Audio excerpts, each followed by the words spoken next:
Merci à tout le monde. On va recommencer, s'il vous plaît. Merci.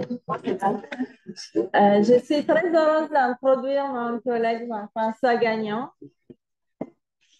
Jean-François est professeur au département de psychologie à l'Université du Québec à Montréal. Il est détenteur de la chaire de recherche du Canada sur le déclin cognitif dans le vieillissement pathologique. Il réalise ses travaux de recherche au Centre des études avancées en médecine du sommeil à l'hôpital du Sacré-Cœur de Montréal. Il a obtenu en 2022 le prix Réalisation en recherche-création de l'Université du Québec. Le laboratoire de Dr Gagnon utilise différentes modalités de neuroimagerie pour mieux comprendre le déclin cognitif dans la maladie d'Alzheimer, la maladie de Parkinson et la démence à corps de Lewy, ainsi que les phases précoces de ces maladies. La présentation d'aujourd'hui a comme titre la neuroimagerie comme outil pour prédire le déclin cognitif dans un stade précoce de la démence à corps de Lewy. Merci Jean-François. Merci pour l'invitation. On verra à la fin si vous applaudissez encore. Donc, un grand titre. Je sais qu'il y a plusieurs personnes qui sont de plutôt côté maladie d'Alzheimer. On n'en parlera vraiment pas beaucoup aujourd'hui. Je vais vous parler de la démence à corps de Lewy et des stades précoces de la démence à corps de Lewy et d'un stade en particulier qu'on appelle le trouble comportemental en sommeil paradoxal. Levez la main ceux qui connaissent le trouble comportemental en sommeil paradoxal. Ceux qui connaissent vraiment bien. Excellent. Donc, on y va. Je vais vous parler quand même un peu des maladies neurodégénératives, de la démence à corps de Lewy. Je sais que vous la connaissez bien, mais c'est un peu l'entrée en matière. Un peu de maladie de Parkinson également. Et bien sûr, du trouble comportemental en sommeil paradoxal. Faites bien attention aux images parce qu'elles vont revenir. Et je vais mettre vraiment l'accent sur des marqueurs de neurodégénérescence en neuroimagerie, bien sûr, et surtout anatomique, donc l'IRM anatomique. Il y a d'autres travaux, mais je vais y aller un peu par focus avec ça. Si j'avais fait une présentation il y a peut-être 10 ans, j'aurais fait le tour en quelques minutes. Maintenant, honnêtement, je lis, je suis débordé par tout ce qu'il y a. Et ça fait peur un peu parce qu'il y a beaucoup de déchets dans ce qui est publié. Là, pas des déchets en termes que c'est mauvais, mais beaucoup de pollution. Ce qui fait qu'on a de la difficulté un peu à retirer l'essentiel de tous ces travaux-là, surtout dans le domaine dont je vais vous parler. Donc, ça, c'est pour voir si vous aviez bien retenu les images. Donc, les objectifs, c'est vraiment présenter les possibilités, les avantages, les défis de la neuroimagerie dans le contexte du stade précoce de la démence à corps de Lewy, dans un modèle qu'on appelle le trouble comportemental en sommeil paradoxal.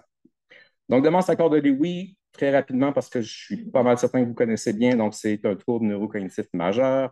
Ça se fait le deuxième, troisième en fréquence derrière la maladie d'Alzheimer, derrière également ou en même temps que les démences vasculaires.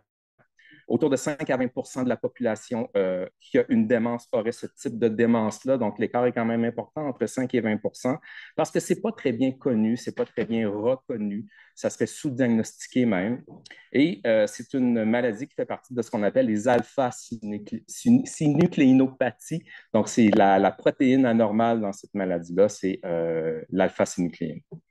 Et c'est un mélange de symptômes. D'accord? Oui, il y a un déclin cognitif qu'on remarque bien, mais il y a également un parkinsonisme, des troubles moteurs, des hallucinations principalement visuelles, il y a des fluctuations de la cognition, de l'attention, présence d'un trouble comportemental en sommeil paradoxal, des problèmes neuropsychiatriques au niveau de l'humeur, au niveau de l'apathie, par exemple, problèmes de sommeil comme la somnolence excessive, problèmes autonomiques, constipation, et des problèmes sensoriels, la perte de l'odorat. Et tout ce mélange-là fait qu'il y a énormément de variabilité, on va le voir tout à l'heure. Donc, si vous voulez voir les critères diagnostiques, vous allez en bas ici là, avec ces références-là. Et ce qui nous choque un peu, ce qui rend les travaux difficiles, c'est la grande hétérogénéité, la grande variabilité qu'il y a de ces symptômes-là que je viens de vous nommer, à la fois dans le moment d'apparition, quand est-ce qu'ils apparaissent, dans la fréquence d'apparition et dans la progression. Okay? J'aime bien l'image qui est ici en bas. Chaque patient est un peu différent d'un autre. Chaque personne va avoir des critères, des symptômes qui vont apparaître, qui vont évoluer, qui vont progresser de façon différente, ce qui rend difficile l'étude de cette maladie-là. Il faut y aller par sous-groupe, c'est ce que je vais vous présenter un peu tout à l'heure. Et sa maladie jumelle, un peu, c'est la maladie de Parkinson, principalement la maladie de Parkinson avec démence. Donc, on sait que près de 80 des gens qui ont le Parkinson vont, au cours de la progression de la maladie, développer une démence. 80 sur une période d'à peu près 15 à 20 ans. Et au niveau des symptômes, c'est à peu près les mêmes. Bien sûr, la fréquence change, mais c'est à peu près les mêmes symptômes. Donc, on parle souvent de maladies un peu jumelles. Ce sont deux alpha-synucléopathies, donc les deux, mais je vais vous parler très peu de la maladie de Parkinson. On va mettre l'accent sur la démence accordée-Lewy. Il y a différents modèles neuropathologiques qui ont été proposés pour essayer de mieux comprendre la progression de la neuropathologie de ces maladies-là. Une des hypothèses, donc trois modèles qui se recoupent un peu, qui présentent parfois certaines similarités. Donc, la maladie débuterait au niveau du bulbe olfactif ou de l'intestin et remonterait vers le cerveau, vers les parties plus centrales du cerveau. Au stade 2, ça toucherait le tronc cérébral qui est ici. Au stade 3, le mésencéphale, donc les parties, par exemple, la substance noire, les noyaux dopaminergiques, importants pour la motricité. Et avec l'évolution de la maladie, les anomalies vont toucher les stades un peu plus élevés du cerveau, thalamus, cortex cérébral et les aires plus associées aux facultés intellectuelles. Côté traitement, ben, on en est, bon, comme la plupart des maladies dégénératives, il n'y a pas de traitement curatif, donc il n'y a rien. On tente de traiter les symptômes avec plus ou moins d'efficacité parce que, comme vous le savez, il y en a plusieurs symptômes et très variés, que ce soit la constipation, que ce soit les hallucinations, que ce soit la dépression, que ce soit des problèmes cognitifs. Donc, on tente d'y aller avec certaines molécules. On met l'accent sur la prévention, bien sûr, j'en parlerai pas beaucoup, et on espère d'ici quelques années avoir ce qu'on appelle des agents neuroprotecteurs, donc des molécules, des médicaments qui vont protéger les neurones des pathologies anormales qui se développent dans ces maladies-là. Donc, on veut se préparer à ces étapes-là, aux étapes de la neuroprotection, parce qu'il va falloir tester ces molécules-là, et pour les tester, il nous faut des populations cliniques à différents stades d'avancement de la maladie. Donc, ça ici, vous le connaissez bien, j'ai tout simplifié ça, c'est ce qu'on voit dans la maladie d'Alzheimer, entre autres. Donc, on voit le vieillissement normal qui est en vert ici. On le voit le vieillissement pathologique qui est en jaune, orangé et rouge, où on atteint le stade vraiment, par exemple, de démence de type Alzheimer. À un certain moment, on fait un diagnostic de ces maladies-là et l'essentiel, le but, c'est de pouvoir reporter le moment de ce diagnostic-là. Donc, de pouvoir prévoir plusieurs années à l'avance quelles sont les anomalies qui permettent de prédire qui va développer une maladie d'Alzheimer, par exemple. Donc, plus on revient tôt dans l'apparition de ces symptômes-là, mieux on va pouvoir préparer les essais cliniques qui vont survenir. Donc, on parle d'une phase prodromale. Cette phase prodromale-là, dans la maladie d'Alzheimer, on parle du trouble cognitif léger et du déclin cognitif subjectif. On connaît mieux le trouble cognitif léger. Et dans la démence accordée, vous allez voir, c'est relativement semblable, mais on va rajouter un élément important. Donc, le trouble comportemental en sommeil paradoxal, c'est une pathologie du sommeil qui se produit en sommeil paradoxal, bien sûr. Sommeil paradoxal, on parle, bon, Karim vous en a parlé un peu tout à l'heure, mais c'est vraiment au niveau des phénomènes, c'est vraiment là que se produisent les rêves les plus intéressants, les rêves les plus émotionnels, colorés, étranges, vivides. Donc, dans votre cerveau, dans les parties motrices, vous avez un rêve qui se réalise, donc vous bougez, vous volez, vous vous attaquez, vous vous défendez, mais vous êtes paralysé. Ce qui fait que vous ne mimez pas, vous n'actez pas vos rêves. Donc, votre cerveau est en ébullition, d'accord? Il y a plein d'images, plein de couleurs, plein d'émotions, plein de mouvements qui se produisent, mais vous êtes paralysé, comme le chat qui est ici. Puis je vais faire un parallèle avec le chat de Michel Jouvet. Dans les années 1960, Michel Jouvet a fait des lésions à des chats, et ces chats-là, leur rêve, le contenu de leur rêve. Là, on présume que c'est leur rêve, mais retenez qu'il y a cette paralysie-là des différents membres. Qu'est-ce que le trouble comportemental en sommeil paradoxal? On appelle en anglais le REM Sleep Behavior Disorder. Parasomnie, qui se caractérise par l'augmentation du tonus musculaire. Durant le sommeil paradoxal, ici, sont de, de tonus musculaire, alors que votre sommeil paradoxal devrait être comme il est ici, donc bien atomique. Ce qui va faire qu'il va apparaître des comportements indésirables. La personne va mettre en acte le contenu de ses rêves. Parfois, c'est des cris, parfois, c'est des mots, parfois, c'est des gestes simples, mais parfois, ça peut être des gestes complexes.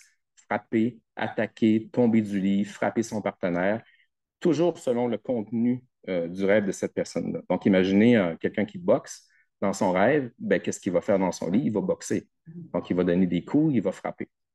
Ça touche de 1 à 2 de la population. Ça apparaît surtout entre 45 et 65 ans. Et ça touche 80 des hommes. versus 20 des femmes. On ne connaît pas trop encore pourquoi il y a cette disproportion-là. Il y a des hypothèses, mais c'est une maladie vraiment associée plus au côté masculin là, de 75 à 80 à peu près. Et qu'est-ce qui se passe? C'est qu'il y a des lésions dans le tronc cérébral de deux structures, le noyau sublatérodorsal et le noyau réticulaire gigantocellulaire ventral. Donc, deux structures ici qui sont connues pour favoriser cette paralysie-là durant le sommeil paradoxal, qui sont lésées, qui dégénèrent, qui ont des anomalies, ce qui fait que les comportements au niveau du cortex moteur, par exemple, vont pouvoir activer les muscles, donc faire que la personne va mimer le contenu de ses rêves. Donc, initialement, c'est une maladie du sommeil. Les gens viennent en clinique du sommeil pour consulter. Et qu'est-ce qu'on s'est rendu compte? Et ça, c'est peut-être le plus important de la présentation, puis prenez le temps vraiment de l'assimiler. Si on suit ces gens-là sur une période de 4, 8, 12, 16 ans, la très vaste majorité vont développer une maladie de Parkinson ou une démence à corps de Lewy.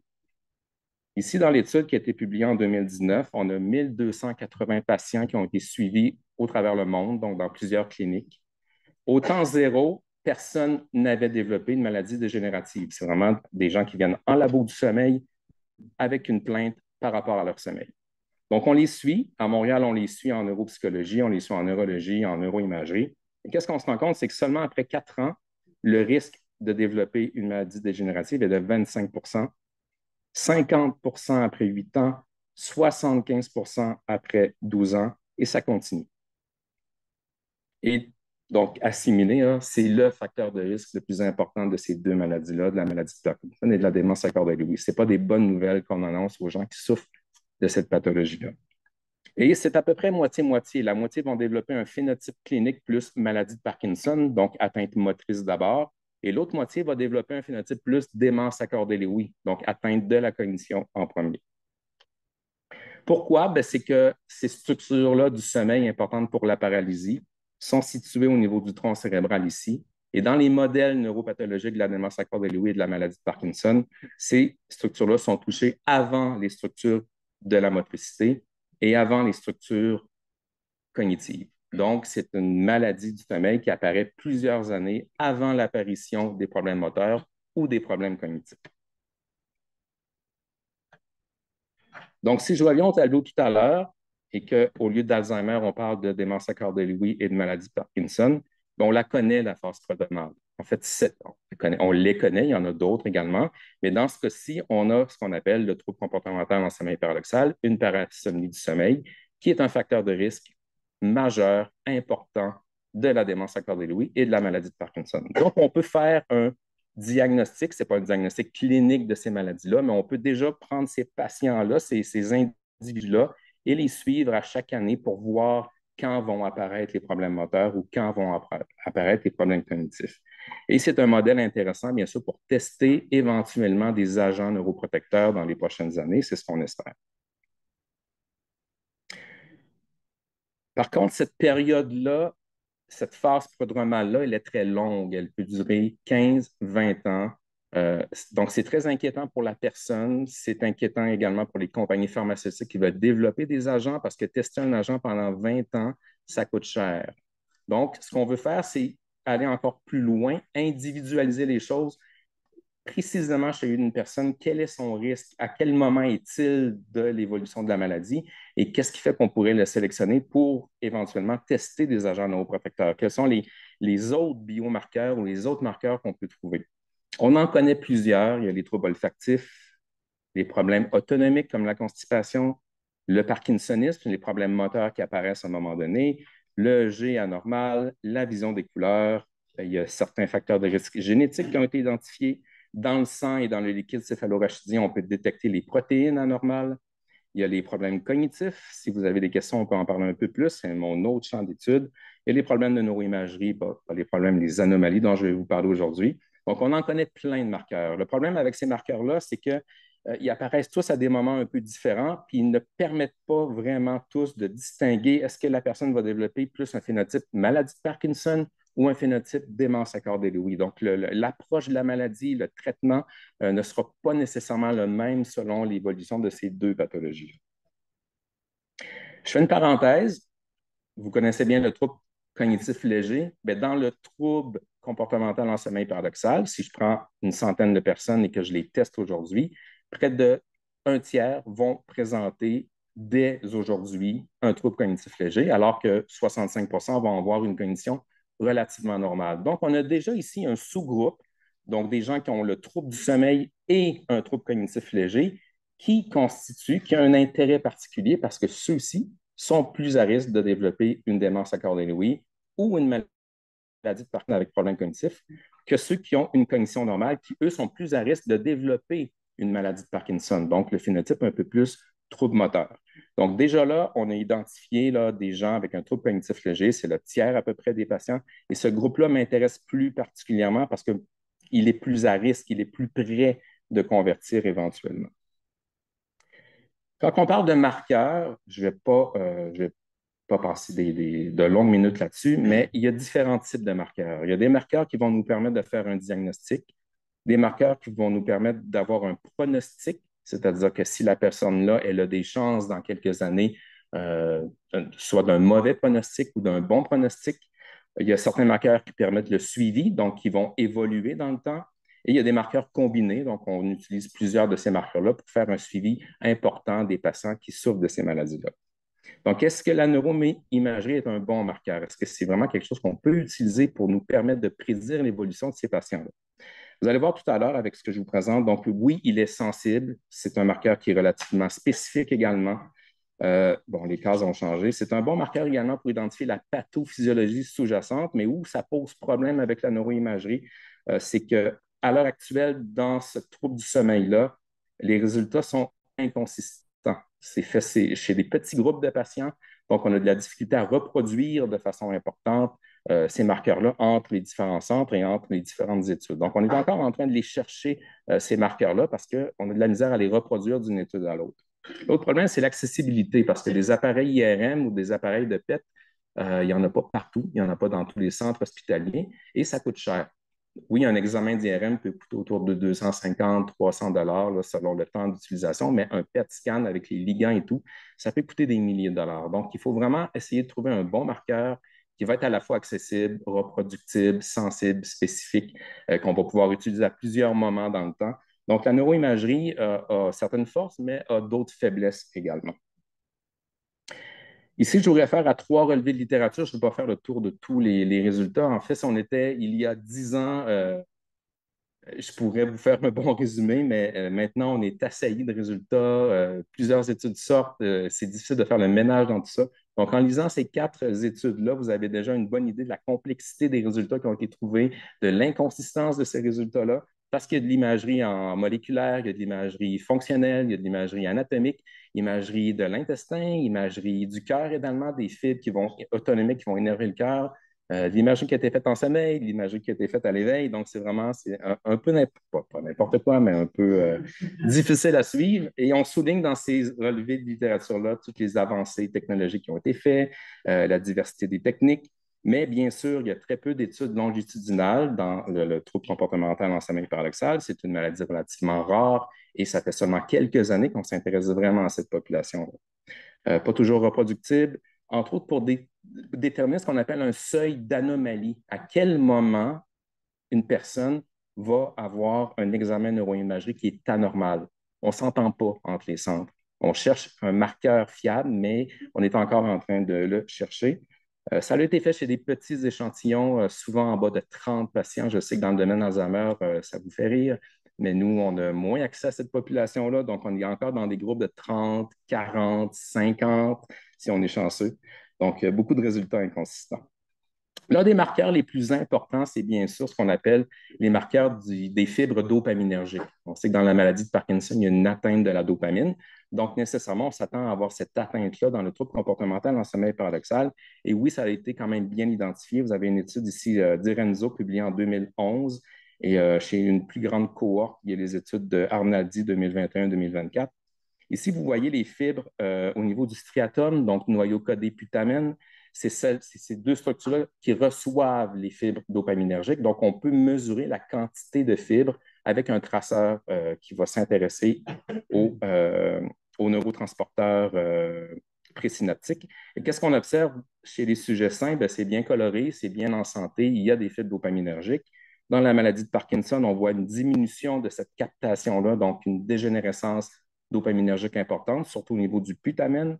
Et dans le trouble comportemental en sommeil paradoxal, vous voyez qu'avec la progression de la maladie, ça diminue pour en venir presque à ce qu'on observe dans la maladie de Parkinson. Donc, déjà là, ici, on a ce qu'on appelle un bon marqueur. En fait, c'est presque obligatoire maintenant d'aller chercher cette mesure-là de DAT scan, donc l'intégrité des fibres dopaminergiques au niveau des noyaux centraux. Donc, c'est bien reconnu. Par contre, c'est fait chez des petits groupes. On se demande encore quel est le seuil d'anomalie. Bref, il y a encore beaucoup de discussions chez les gens qui vraiment s'intéressent à identifier ces anomalies-là. Ici, je passe vite, c'est toutes les études qu'on a fait à Montréal. Ça continue avec mes étudiants et je vais mettre l'accent un peu plus sur l'IRM anatomique. Et avec l'IRM anatomique, ceux qui en font, bien, vous savez qu'il existe différents paramètres qu'on peut aller chercher. On peut s'intéresser à l'épaisseur du cortex, on peut s'épaissir, on peut s'intéresser au volume, au voxel de notre cerveau, on peut s'intéresser à la déformation du cerveau, donc la DBM. On peut aller voir par région d'intérêt. Donc, on va s'intéresser, par exemple, au noyau basal de Maynard. On peut s'intéresser au volume du corps calleux, au volume du tronc cérébral même, avec certaines bonnes techniques. Donc, différents paramètres qui ont été utilisés dans différentes études. Ce qui est rare de retrouver, par contre, c'est des études qui ont utilisé soit 3 ou 4 de ces paramètres-là pour en arriver vraiment à bien décrire, parce que chacun de ces paramètres-là va mesurer des métriques neuroanatomiques différentes. Donc, pour bien connaître les anomalies d'une maladie, il faut essayer d'aller chercher ces différentes métriques-là. Donc, ça demande plus de temps et plus de ressources pour le faire tous en même temps. Donc, la cohorte de Montréal, écoutez, on a commencé en 2008. Je pense que j'étais un des seuls, puis je ne dis pas ça pour me flatter, mais un des seuls dans le monde à voir ces patients-là. On en voyait 3 à 4 par année. Donc, ça a duré de 2008 à 2016, le recrutement.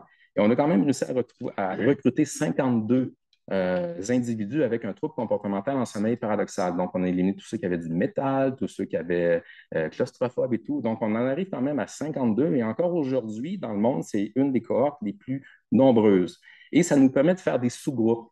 Bon, ils sont petits, les sous-groupes, mais ça nous permet au moins de déterminer parmi ces 52-là lesquels avaient une cognition saine et lesquels avaient un trouble cognitif léger. Donc, c'est justement là, à peu près le tiers, 17 patients qui ont un trouble cognitif léger parmi ces 52-là. Et on a 41 contrôles qui ont été récupérés là, avec Julie Carrier et avec Uri Munshi qui est ici. Donc, des patients très bien caractérisés, donc un examen en sommeil, une évaluation neuropsychologique complète avec le docteur Ron Postuma, un examen neuropsychologique quand même assez complet. Ça ne sera jamais assez complet, mais pour le temps qu'on les a, imaginez des gens, ils viennent passer une journée, ils sont testés, surtestés. Donc, on a un examen d'à peu près 2 heures. Et bien sûr, un IRM 3 Tesla ici, qui a été fait ici à l'UNF. Donc, les résultats. Je vais vous montrer ici l'importance du nombre dans une cohorte. En 2015, Shadi Rahel a publié les résultats de son étude chez 24 patients. Et en 2018, on avait atteint le 52 que je vous ai montré tout à l'heure, donc 53. On a les mêmes mesures, on a des mesures d'épaisseur corticale et des mesures de volume avec le VBM. Et ce que vous voyez comme résultat ici qui ressort dans l'étude de 2015, c'est des anomalies. Donc, il y a un amincissement du cortex et une toute petite réduction du volume, principalement dans les régions frontales. Là, il est en rouge ici, on ne la voit pas très bien. Donc, on double notre échantillon. Et qu'est-ce qu'on observe? C'est que les anomalies au niveau frontal, dans les régions motrices, au niveau du gyrus singulaire antérieur, sont vraiment relativement importantes. Donc, on a un gros cluster où il y a un amincissement cortical chez les patients avec un TCSP. Et au niveau du VBM, on retrouve d'autres anomalies plus importantes que dans l'étude de 2015. Donc, oui, il y a toujours l'anomalie frontale qui ressort, mais on retrouve également des problèmes au niveau du singulaire antérieur et au niveau du noyau codé. Donc, il faut continuer à recruter, il faut faire des études vraiment chez des cohortes plus importantes pour aller détecter des anomalies ou préciser les anomalies qui sont vraiment réelles, qui ne sont pas des erreurs statistiques. Au niveau sous-cortical, on s'est intéressé à la forme des structures. Donc, est-ce que les structures sont en expansion ou ils sont en contraction? La contraction est synonyme un peu d'atrophie. Donc, c'est une autre mesure que le volume. C'est vraiment une étude de la forme de ces structures-là. Donc, est-ce que notre thalamus est renfoncé, par exemple, ce qui signifierait en fait une atrophie? Et qu'est-ce qu'on observe avec le volume? Il y a la région qu'on appelle le putamen droit ici qui est légèrement atrophié au niveau du volume. Et au niveau de la contraction, ça va être le pallidum gauche, donc une structure importante pour la motricité. Donc, à la fois volume ou forme, on observe également des anomalies. Par contre, comme je vous l'ai dit tout à l'heure, ce qui m'intéresse, moi, c'est le trouble cognitif léger. Donc, ici, on a pris une photo du cerveau, là, 52 patients. Je viens de vous présenter des résultats, mais dans une population très hétérogène. C'est 52 patients avec un TCSP, mais certains ont des problèmes cognitifs, certains ont des problèmes moteurs, certains ont des problèmes olfactifs. Donc, ce qu'on veut faire, c'est avoir des sous-groupes pour aller mieux identifier ces anomalies-là. Donc, ici, on a comparé des patients parmi les 52, les 17 qui avaient un trouble cognitif léger, à ceux qui n'avaient pas de trouble cognitif léger. Et on voit que les anomalies sont beaucoup plus importantes et beaucoup plus reliées à des zones cognitives. Donc, on voit un amincissement cortical principalement au niveau temporal, toujours en frontal comme on voyait tout à l'heure. Et lorsqu'on tente d'identifier quelle est la structure, quelle est la zone la plus sensible pour départager les patients qui ont un trouble cognitif léger des patients qui n'ont pas de trouble cognitif léger, c'est la structure ici, c'est le lobe temporal antérieur qui ressort le plus, avec une assez bonne courbe et avec un seuil de 2,66 mm. Ça ne veut pas dire grand-chose, mais c'est qu'avec ce seuil de 2,66 mm-là, on est capable d'assez bien classer les groupes qui ont un problème cognitif des groupes qui n'ont pas de problème cognitif. Et ce qui est encore plus intéressant, c'est si on s'intéresse aux groupes qui n'ont pas de problème cognitif. Donc, les gens qui ont un TCSP versus les contrôles, on remarque que la seule anomalie qui ressort, c'est un amincissement dans les régions motrices, principalement.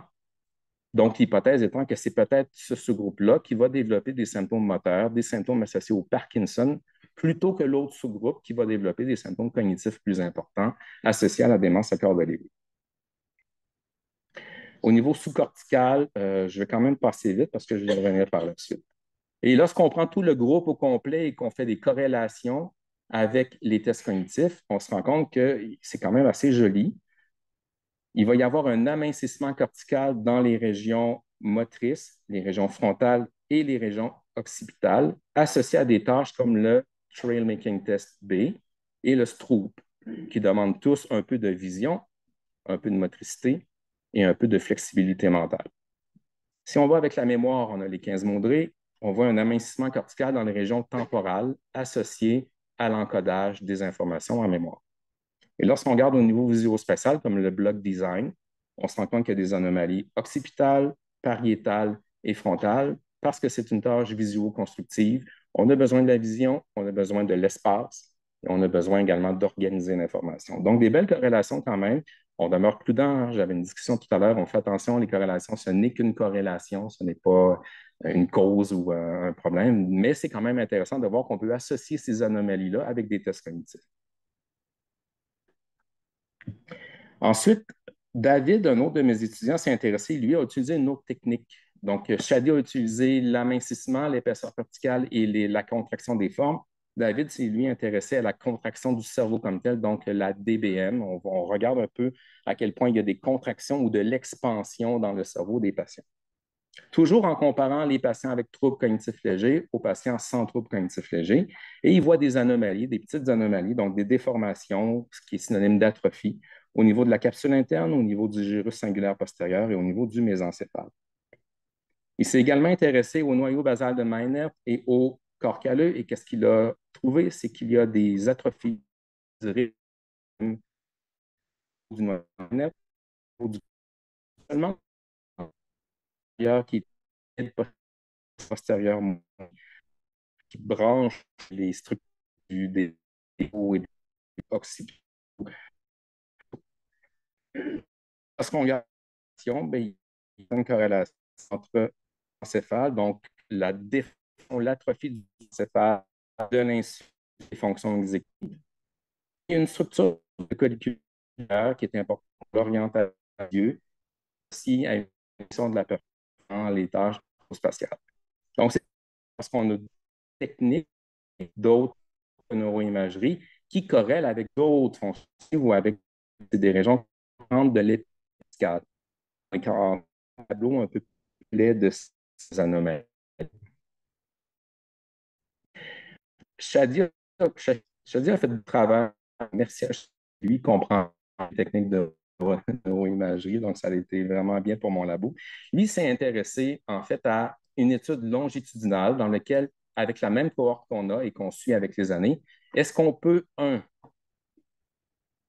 déterminer une signature d'anomalie neuroanatomique? Donc, si chez 48 patients, par exemple, on prend une photo de leur cerveau, on détermine qu'il y a des anomalies, donc on détermine une signature, et si cette signature-là permet de prédire quel Parkinson ou soit une démence accordée Lewy. Donc, il a une signature suivi les 3,5 années, donc c'est quand même relativement court comme délai. Certains ont développé une maladie de Parkinson, d'autres ont développé une démence accordée Lewy, et d'autres sont demeurés sains, donc n'ont pas développé de maladie neurodégénérative. Et là, on veut voir à quel point les images qu'on a prises au temps de base expriment ou non ces anomalies-là. Et si c'est associé à une des deux maladies, est-ce que c'est associé plus à la maladie de Parkinson ou à la démence accordée Lewy? Et on est allé chercher d'autres cohortes, des cohortes de patients qui avaient déjà une démence accordée Lewy, chez qui on a fait un IRM, une cohorte d'autres patients qui avaient une pré-démence accordée Lewy, chez qui on a également regardé la signature, et des gens qui avaient la maladie de Parkinson. L'hypothèse étant que c'est surtout les patients qui ont développé la maladie accordée Lewy, la démence accordée Lewy, qui vont exprimer la signature, versus les gens qui ont Parkinson, qui, eux, vont exprimer cette signature-là.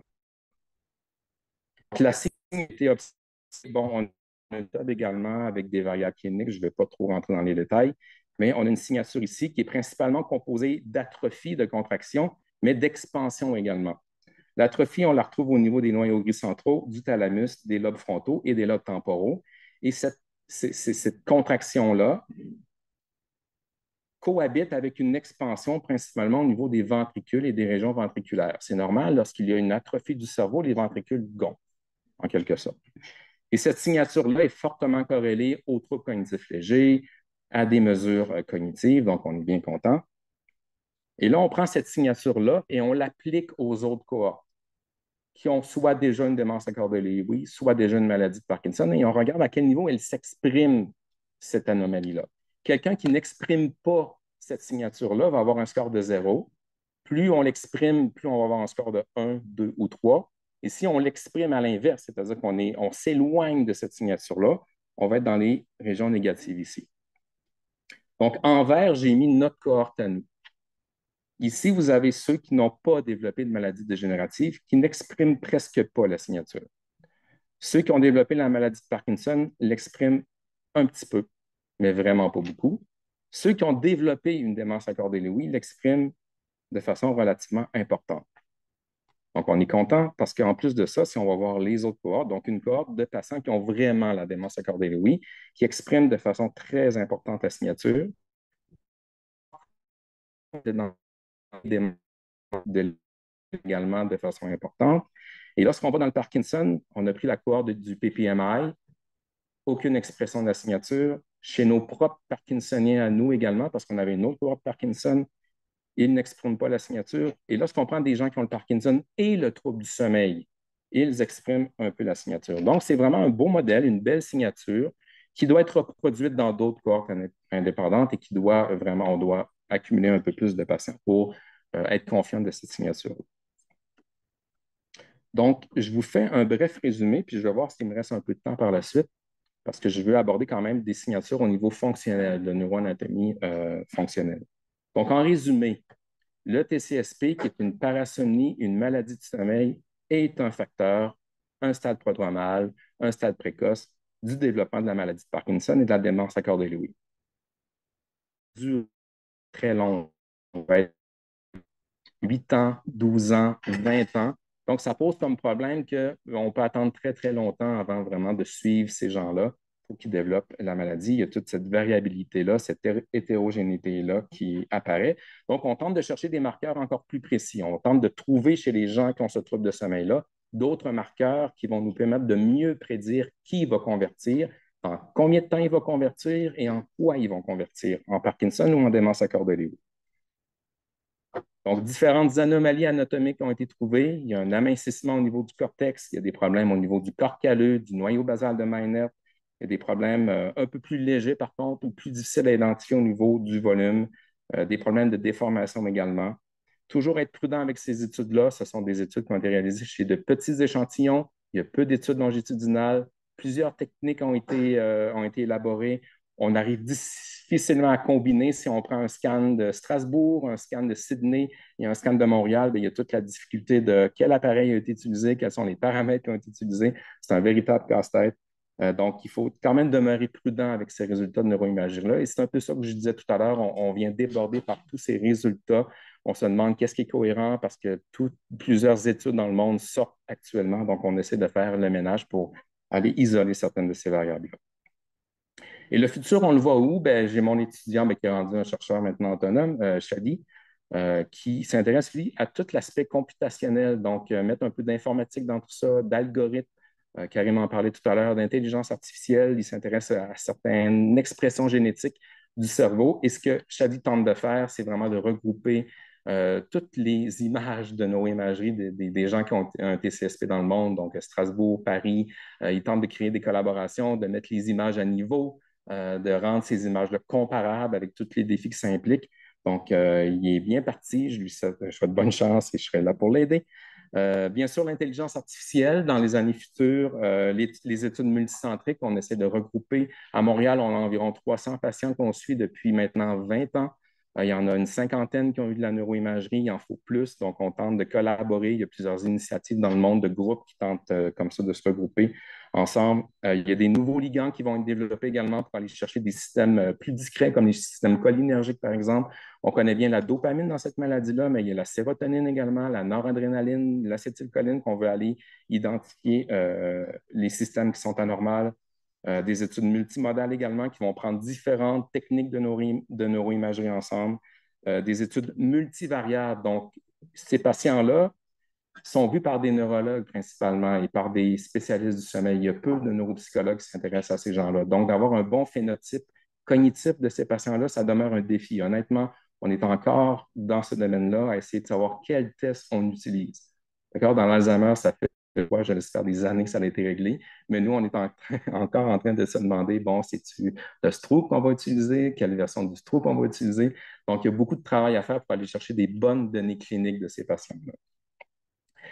On espère beaucoup que la force des aimants va augmenter, les 7 Tesla, la force des caméras pour les examens PET et SPEC, et bien sûr, inclure tout ce qu'on. Il y a une mode actuellement de diversité et d'accessibilité, mais je crois qu'elle est réelle. On doit s'intéresser aux populations qui ont été moins étudiées. Donc, dans les pays en voie de développement, dans les différentes ethnies, différentes cultures, on sait que c'est une maladie qui touche principalement les hommes, mais qu'est-ce qui se passe avec les femmes?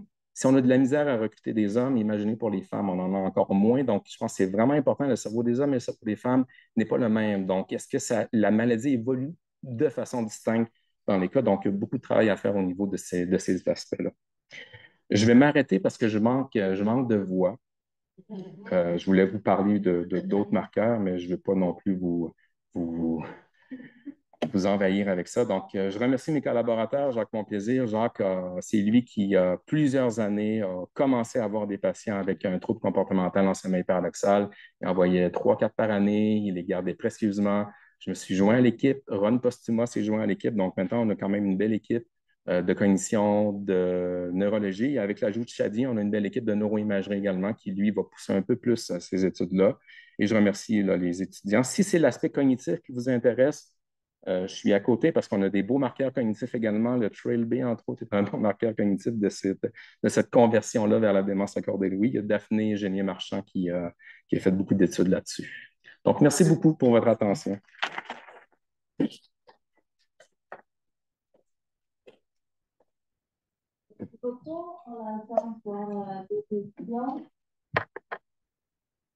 J'ai trop crié après les enfants, ma voix, je viens de perdre ma voix. C'est pas si, je fais pas ça. C'est peut-être une question, merci à l'exposé, j'espère que j'ai comprendre en chose. C'était une question marginale, mais je vais la poser quand même.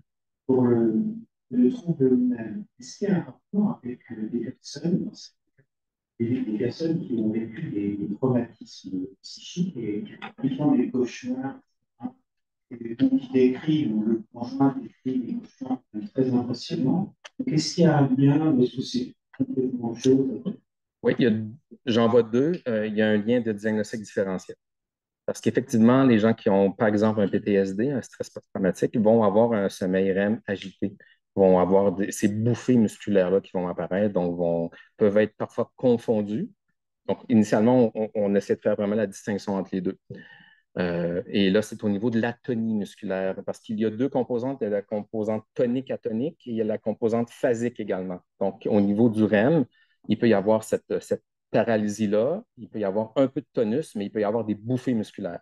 Dans le syndrome de stress post-traumatique, c'est beaucoup les bouffées musculaires qu'on voit apparaître dans un contexte atonique, relativement atonique. C'est vraiment des gros élans qui se produisent, alors que dans le trouble comportemental en sommeil paradoxal, il y a à la fois cette perte d'atonie-là, donc du tonus, mais les événements phasiques également. Donc, on essaie de faire un diagnostic différentiel, sauf que aux États-Unis, à Portland, il y a un groupe l'hôpital, c'est un hôpital de vétérans de combat, de guerre, et eux voient quand même un nombre important de patients, d'individus qui ont un peu les deux. Donc, oui, ça soulève la question, est-ce qu'il n'y aurait pas un rapport entre les deux? Est-ce qu'il n'y aurait pas un lien à faire? Auparavant, on parlait souvent, les jeunes disaient souvent, oui, mon trouble est apparu à un moment dur de ma vie, un divorce, pas la retraite, mais une retraite un peu difficile. Par contre, c'est toujours un peu difficile parce qu'on va se souvenir de ce qui nous arrive dans les moments les plus émotifs. Donc, faire un lien, il faut faire attention aux billets. Mais vous soulevez quand même une question intéressante. Il faut faire un diagnostic différentiel, mais également essayer de voir si ces gens-là ne seraient pas dans une catégorie un peu spéciale. Est-ce que la neurodégénérescence apparaît? Si c'est le cas, est-ce qu'elle apparaît différemment à une vitesse? C'est des patients très jeunes. Le groupe de Portland, ça tourne autour de 30, 40, 50 ans. Donc, c'est difficile de diagnostiquer un trouble cognitif léger chez des gens qui ont 30, 40 ans. Donc, ça pose toute une question quand même intéressante. Il y a un papier qui est sorti l'année passée, je crois, qui s'intéressait au stress post-traumatique, aux troubles comportementaux en sommeil paradoxal dans la revue Sleep. Si ça vous intéresse, pour voir un peu le phénotype en ces patients.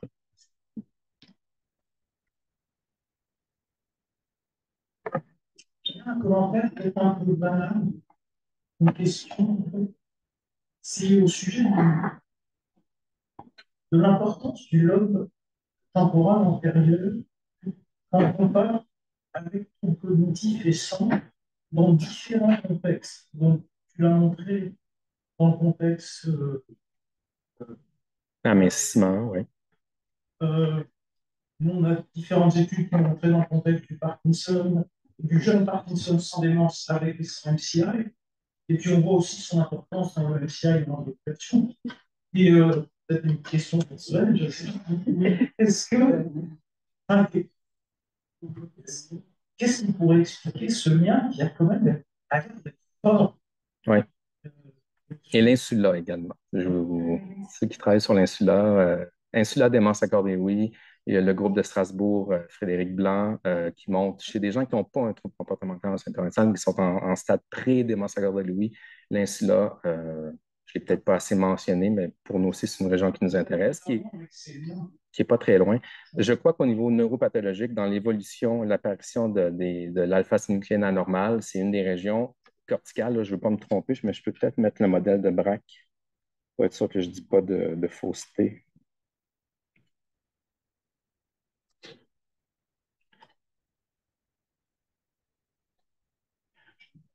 Donc, oui, ça fait partie d'une des régions corticales qui est le plus rapidement atteint par ces protéines-là. Ce qui soulève la question également de la mémoire sémantique. Donc, oui, depuis quelques années, on les teste avec Sven, avec Isabelle. On passe des tests et j'ai des résultats. Et j'ai une étudiante qui est là. Colline est là-bas. T'es là, Colline? Oui. Allô? Lève-toi. Qui s'intéresse à cet aspect sémantique-là. Donc, oui, on observe des anomalies. Oui, déjà que, comme je l'ai dit, passer une batterie cognitive à ces patients-là dans le monde, il n'y en a pas beaucoup qui le font.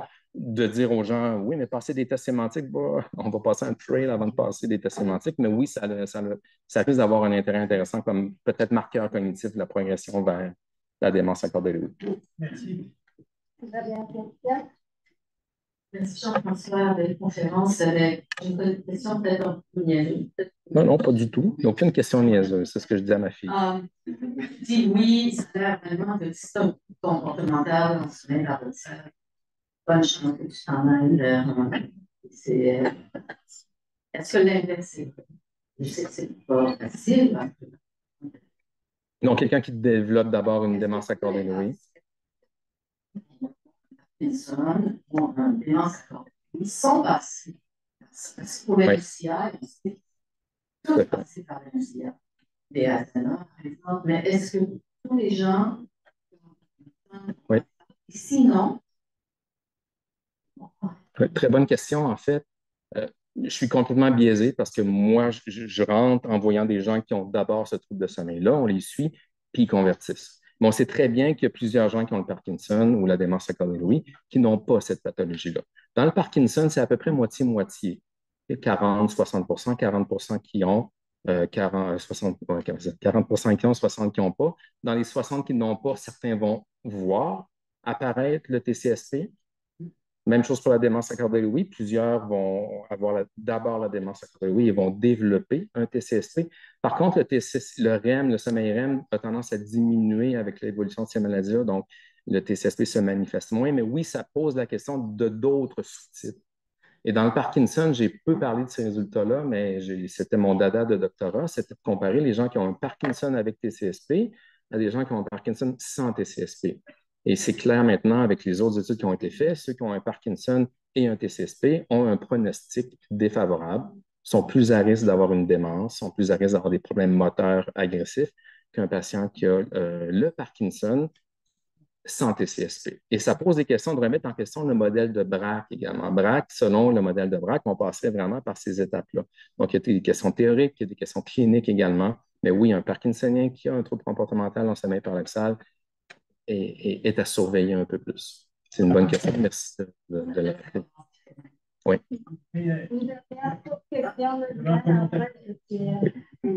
Oui, merci Jean-François, c'est vraiment présentatif. Une petite question, parce qu'il me semble que parfois le TCSP peut peut être un effet secondaire des IRS. Oui. Je me demandais, donc, c'est un critère d'exclusion pour les patients, est-ce que vous connaissez un peu le. Est-ce que vous avez une explication? Oui. C'est important à préciser, hein, ce n'est pas du somnambulisme, donc les gens qui souffrent de somnambulisme, inquiétez-vous pas. Le TCSP, oui, il y a un diagnostic différentiel à faire également avec certaines substances qui peuvent être consommées, des lésions vasculaires ou des tumeurs du tronc cérébral. C'est plutôt rare, mais ça peut expliquer. C'est vraiment dans le cadre d'un vieillissement relativement normal. Et on sait que certains antidépresseurs vont avoir tendance à provoquer plus rapidement l'apparition. Donc, ce n'est pas un critère d'exclusion. On les suit quand même, ces patients-là, qui prennent à la fois un antidépresseur de type tricyclique, pas tricyclique, les inhibiteurs de recapture, parce que oui, on voit une relation qu'il semble y avoir un sous-groupe chez qui le TCSP va apparaître peut-être plus tôt, va peut-être évoluer différemment. Donc, on ne les exclut pas, mais on tente de les considérer dans les analyses statistiques pour voir qu'est-ce qui arrive avec eux. L'hypothèse, c'est qu'ils sont déjà sur la route et que cet antidépresseur-là va provoquer un peu plus tôt ou manifester de façon plus importante. On tente de voir également entre le moment d'apparition, est-ce qu'il concorde vraiment avec le moment de prise du médicament. Donc, même parmi ceux qui prennent des antidépresseurs, on tente de distinguer ceux qui en prennent depuis longtemps, qui développent un TCSP versus ceux qui en prennent à un certain moment et qui vont avoir des manifestations la nuit pour voir justement, mais on est tellement avec des N petits, des échantillons petits que c'est difficile, mais oui, on le considère. C'était la dernière question, je m'excuse, il y a la session étudiante, donc je dois couper les questions.